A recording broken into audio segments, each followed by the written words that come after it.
Okay, so what is our next step? Well, why don't we let Bhat tell us what our next step is? Because it does like to lead you by the hand.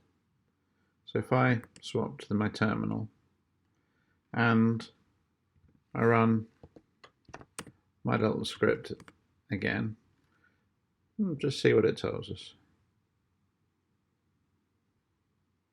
Okay, now it tells us that the HTML formatter that we've asked for hasn't been properly registered and that we need to register it. Now, what does that mean? Let's swap back to my text editor. You'll notice, I'll pull that down again. You notice that I asked it to spit out HTML into the report folder so that you could read the reports. Okay, now what it's saying is you've asked me to output HTML, but you haven't told me how. Okay, so like quite a lot of these services, like Composer with its composer.json and Docker Compose with dockercompose.yaml, Bhat needs to be configured. Well, it doesn't need to be configured, but Bhat can be configured using another YAML file called bhat.yaml.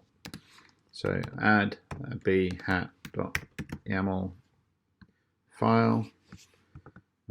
I'll paste in this content. So what's it doing here?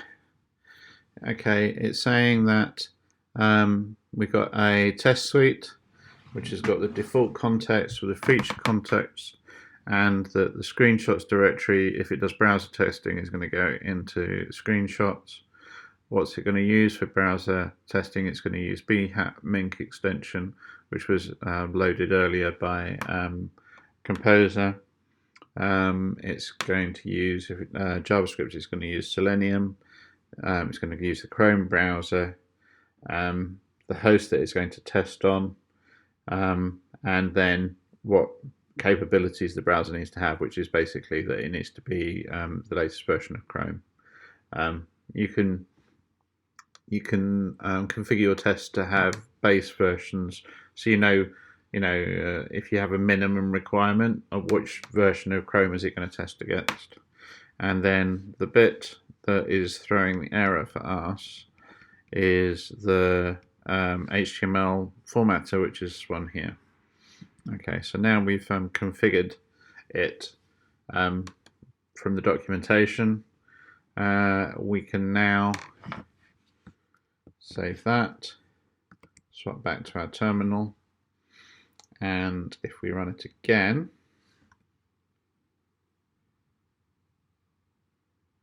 then we get a different error. Okay, so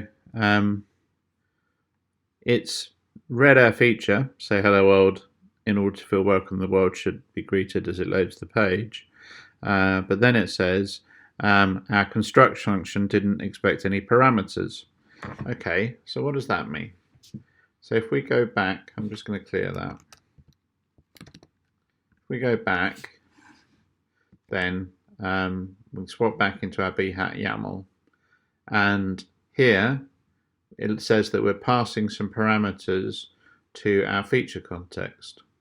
Now features, if we go into it, it's just a PHP class, okay, and it's bringing in using namespaces Bhat's context, Gherkin string node, so it understands what it's doing with those, and Gherkin's table node as well. So this is basically so that it can read various how you're going to write your tests. It's got things that it needs there to read them.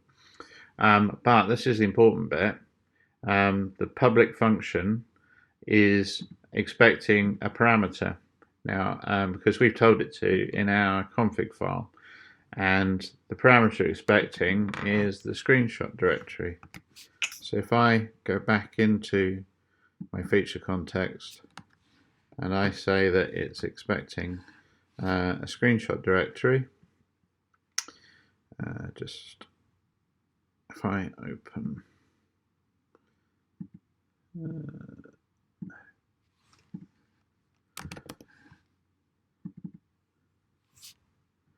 now what am I doing here?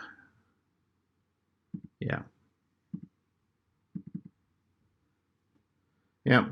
So it's expecting a screenshot directory, and it's expecting that we're going to basically set it as well. So if I just copy that and close that, actually I'll just call that parameters to match what we had previously. Paste that in.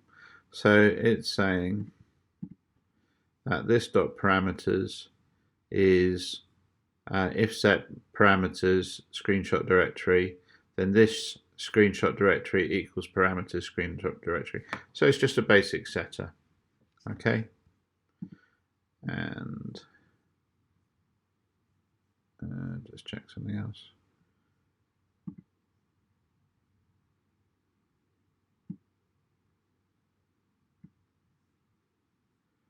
Yep.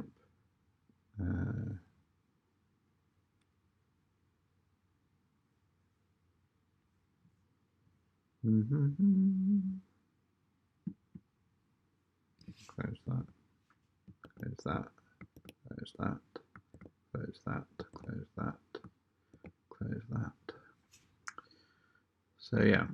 So if you can see that pending exception is also needed if we look at between the two. So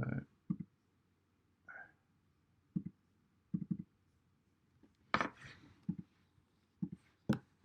didn't save that because I'm stupid.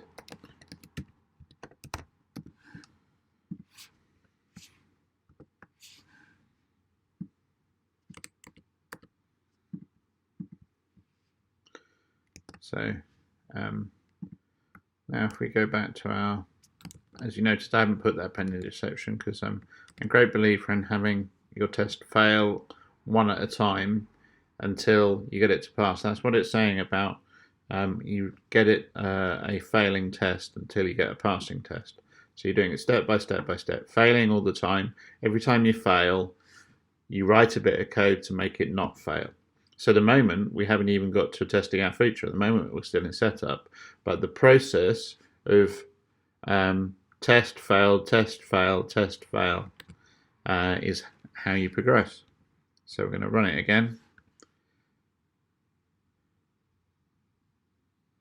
And there we go. So it's now saying that it understands our feature. It's got our scenario. It's got one scenario with undefined, 4 steps, 4 undefined. It has undefined steps. Do you want to generate the snippets?